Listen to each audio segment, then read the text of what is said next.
यहाँहरू सम्पूर्णलाई नमस्कार र मेरो युट्युब च्यानल @फिट विथ तेजमा यहाँहरू सम्पूर्णलाई हार्दिक स्वागत गर्न चाहन्छु।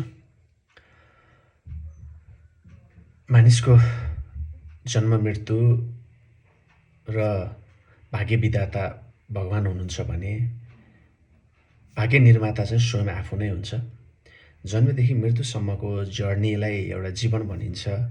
जीवनमा कति उतार चढावहरू आउँछन्, तर उतार चढाव सँगसँगै एउटा भाग्य निर्माण गर्ने, राम्रो कर्म गर्ने दायित्व र जिम्मेवारी चाहिँ हाम्रो हुन्छ।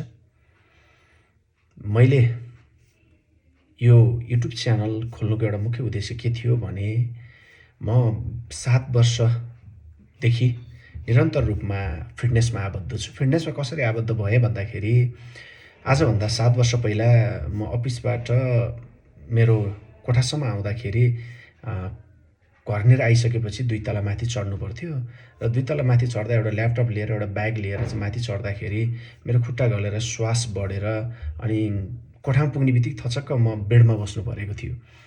अनि त्यो दिन मलाई ठ्याक्क दिमागमा क्लिक भयो कि अब मैले एक्सर्साइज गरिनँ, अब म फिट हुन सकिनँ र फिटनेसमा मैले चाहिँ अब ध्यान दिइनँ भने चाहिँ मेरो आयु लामो छैन। त्यही सोचेर भोलिपल्टै मैले जिम खोजेर गएर जिम स्टार्ट गरेँ र पहिलो 6 मन्थमा मैले लगभग 90 केजी मेरो वेटबाट 63 भनेको 27 केजी वेट चाहिँ मैले लस गर्न सफल भएको थिएँ। अनि त्यो कसरी भयो भन्ने विषयमा म पछि अरू भिडियोहरूमा यहाँहरूलाई भन्नेछु। त्यो भइसकेपछि त्यो बेलामा 2 तला चढ्दाखेरि थाकेर बस्नुपर्ने व्यक्ति अहिले म साँच्चै त्यो 2-4 घन्टा हिँड्नलाई 1-2 हजार चाहिँ स्टेपहरू चाहिँ चढ्नको लागि अनि दौडधुप गर्नको लागि चाहिँ कुनै एउटा गाह्रो साह्रो काम गर्नको लागि चाहिँ कति पनि थाक्ने, श्वास प्रश्वास चाहिँ बढ्ने काम चाहिँ हुँदैन। र अहिले पनि हप्तामा चाहिँ एक पटक 2 पटक चाहिँ हामी फुटसल खेल्छौँ। 2 घन्टा 3 घन्टासम्म फुटसलको ग्राउन्डमा चाहिँ अडिन सक्ने र हिँड्नु पऱ्यो भने 20-30 किलोमिटर सहज रूपमा हिँड्न सक्ने जुन एउटा स्ट्रेन्थ छ, त्यसरी हिँड्दा पनि एउटा श्वास प्रश्वास नबढ्नु भनेको चाहिँ फिटनेस चाहिँ वास्तवमा मानिसको लागि अत्यन्तै जरुरी हो जस्तो लाग्यो। र यो दौरानमा चाहिँ मैले विभिन्न किसिमका चाहिँ बडी बिल्डिङको गेमहरू खेलेँ, स्ट्रेन्थ लिफ्टिङ, वेट लिफ्टिङको गेमहरू खेलेँ र बडी बिल्डिङको गेम खेल्दाखेरि शरीरलाई कसरी चाहिँ एउटा बडी बिल्डिङमा चाहिँ कसरी एउटा पर्फेक्ट बनाउन सकिन्छ, वेट कसरी लस गर्न सकिन्छ, कसरी वेट गेन गर्न सकिन्छ, फ्याट कसरी कट गर्न सकिन्छ, यी यावत कुराहरू, मसल्स कसरी बिल्ड गर्न सकिन्छ भन्ने कुराहरू सिक्न पाएँ भने त्यो सँगसँगै चाहिँ मैले त्यो गेमको दौरानमा चाहिँ सप्लिमेन्टहरू युज गर्ने क्रममा चाहिँ मैले प्रोटिन पाउडरहरू अनि मल्टिभिटामिनहरू, BCAAहरू लगायतका चाहिँ सप्लिमेन्टहरू युज गरेँ। तर चाहिँ स्टेरोइड अनि त्यसपछि इन्जेक्सनहरू, विभिन्न किसिमका क्याप्सुलहरू त्यो स्टेजमा चाहिँ म गइनँ, किन मलाई गाइड गर्ने गुरुले पनि त्यो मलाई कहिले गर भन्नु भएन र मैले नेचुरल प्रोसेसबाटै चाहिँ म गेम खेल्छु भनेर चाहिँ सोचेँ। तर गेममा जित्न नसके नि मैले चाहिँ त्यसबाट ज्ञान चाहिँ धेरै कुराहरू सिकेँ। त्यता जानुहुन्न भन्ने कुरा फरक कुरा। तर अहिले पछिल्लो समय चाहिँ म चाहिँ के अभियानमा छु भन्दाखेरि आफ्नै भान्सामा तयार हुने, आफ्नै चाहिँ घरभित्र हुने फुडहरूबाट नै सप्लिमेन्ट पुर्याउन सकिन्छ र नेचुरल प्रोसेसबाट गरियो भने चाहिँ के हुन्छ भन्दाखेरि त्यो लङ टर्म जान सक्छ। अब कतिपय बडी बिल्डर खेलाडीहरूको हामीले हेर्छौँ, देख्छौँ, त्यो गेमको बेलामा यस्तो बवाल चाहिँ बडी बनाउनुहुन्छ अनि त्यसो 2-4 महिनापछि फेरि हेर्ने हो भने त्यो बडी चाहिँ कस्तो हामीले चाहिँ त्यो नसोचेको देख्नुपर्छ।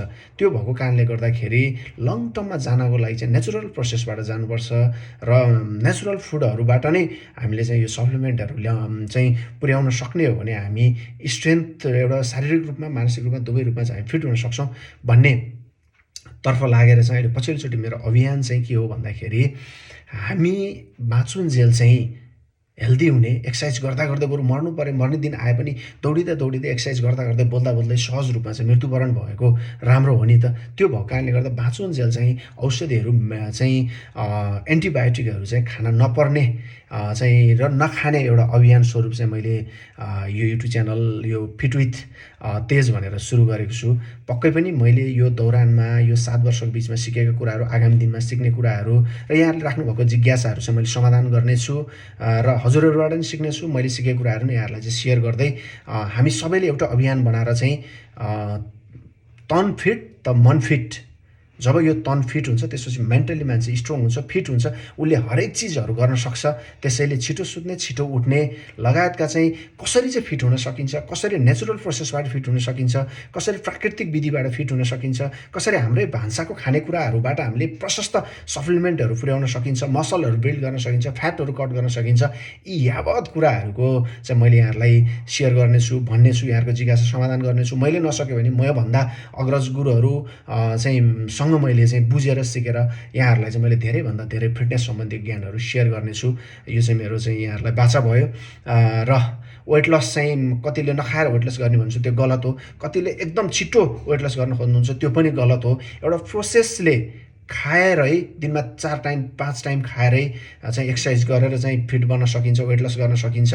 र नखाएर गर्ने, छिटो खोज्ने त्यो चाहिँ प्रक्रियागत रूपमा पर्दैन। त्यस कारणले गर्दा प्रक्रियागत रूपमा दिगो रूपमा लामो समयसम्म फिट रहनको लागि, शारीरिक रूपमा मानसिक रूपमा फिट हुनको लागि र यो फिट अभियान चलाउने र एन्टिबायोटिक बहिष्कार, कुनै पनि घरमा चाहिँ एन्टिबायोटिक किन्नु नपरोस् भन्ने हिसाबले चाहिँ यो अभियान सुरु गरिएको छ।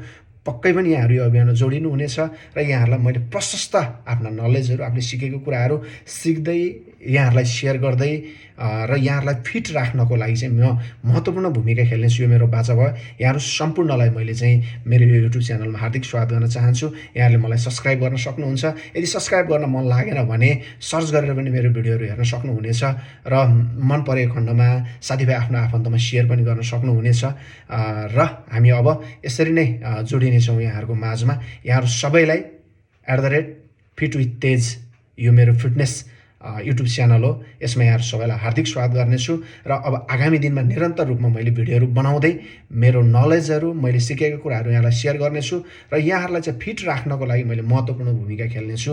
अब शरीरबाट बोसो हटाउने, मसल्सहरू बिल्ड गर्ने, तर नेचुरल प्रोसेसबाट, आफ्नै घरको फुडबाट र आफ्नै भान्साको फुडबाट चाहिँ हामी हेल्दी बन्ने अभियानमा आउनुहोस्। हामी सबैजना जोडौँ। यहाँहरू सबैलाई स्वागत छ। नमन।